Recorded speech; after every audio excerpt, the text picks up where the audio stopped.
Moving on to the next question for you, Santosh. How do you perceive thematic funds? Are they very risky? Could you please tell us who should be investing in such funds, and what should the expectations of these investors should be along the way?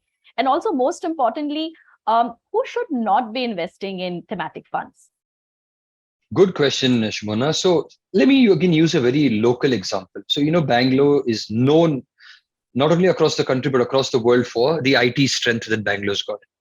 Now, a typical person in Bangalore working, let's say, in one of the tech companies, is got a salary from the IT company.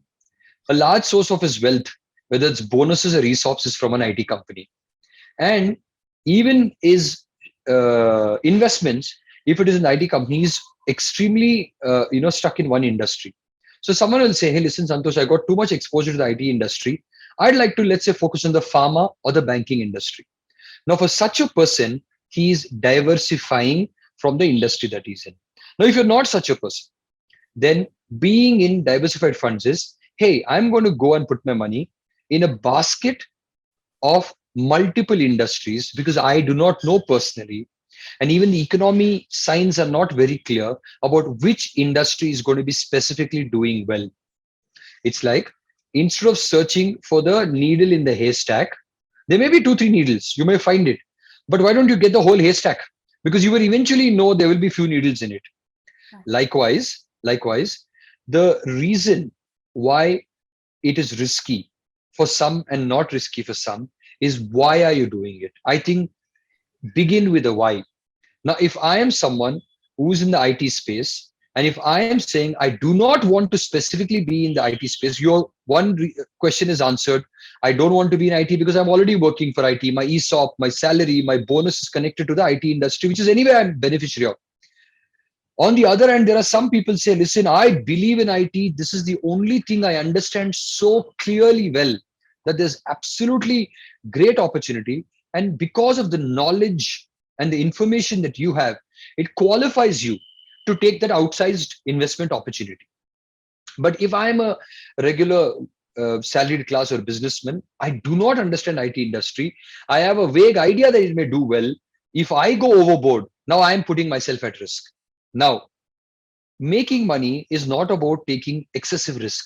It's about taking the right amount of risk and ensuring that the risk reward is in your favor. So summing it up, when someone is choosing a thematic idea for investing, if you have a reasonably good understanding, it makes great investment sense to be in a particular theme. If you do not have an understanding and if you're playing a fad, then in my supposition, it becomes a risk because you're trying to bet, right?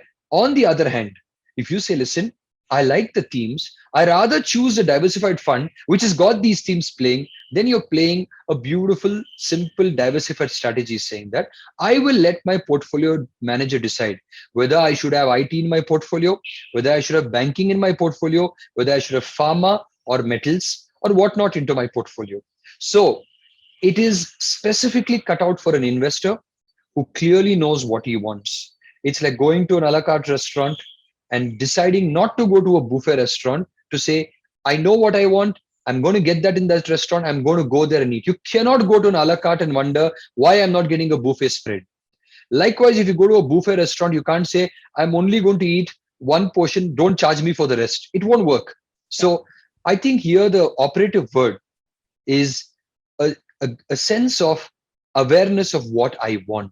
If you're not aware, it's risky. If you're aware, you know you'll work with it. Mutual fund investments are subject to market risks. Read all scheme-related documents carefully.